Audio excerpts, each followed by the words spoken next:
T'as déjà remarqué qu'on parle quasiment jamais du temps de repos entre les blocs ou les voies en escalade?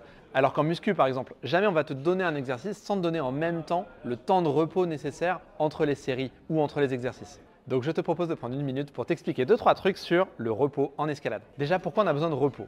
Les muscles pour se contracter ont besoin d'ATP, ça c'est leur source d'énergie. En gros, à partir du moment où on va commencer à consommer de l'ATP, on va avoir différentes filières qui vont se mettre en place pour pouvoir remonter ce stock. L'idée générale, c'est que plus on va faire un effort court et intense, plus le stock va pouvoir se régénérer rapidement et plus on va faire un effort sur la durée, plus ce stock va nécessiter du temps pour remonter.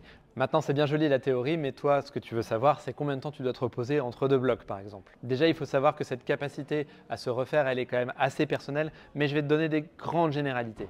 Si tu es vraiment dans ta zone de confort, que tu n'as vraiment pas l'impression d'avoir forcé, tu gardes 30 secondes, 1 minute entre deux blocs, ça devrait rouler. Si tu commences à arriver dans la zone où tu as vraiment forcé, tu es resté plusieurs secondes dans des positions de force sur le mur, là, il va falloir commencer à arriver sur 2-3 minutes de repos au minimum. Et enfin, quand on arrive au moment de ta séance où tu veux mettre les runs les plus extrêmes, et bien là, il va falloir que tu comptes sur au moins 5 minutes de repos entre les blocs. Ça veut dire que sur une heure, tu ne mets pas plus de 12 runs en bloc. Évidemment, si tu as zippé au premier mouvement, tu as le droit d'y retourner avant d'attendre 5 minutes. Je te conseille vraiment pour tes séances de prendre un chrono quand tu veux faire des séances de qualité, en particulier quand tu fais des séances où tu grimpes tout seul ou juste à deux. En général, on n'a pas assez de temps de repos naturel.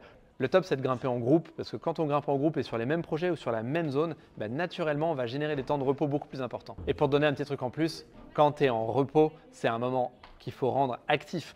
Donc ça veut dire que tu vas regarder les autres personnes grimper et surtout tu vas pouvoir revenir sur ton bloc, essayer d'analyser ce que tu as fait la fois précédente et te créer un plan pour réussir mieux ton prochain essai dans ton bloc. Bonne grimpe avec de bons repos et à bientôt.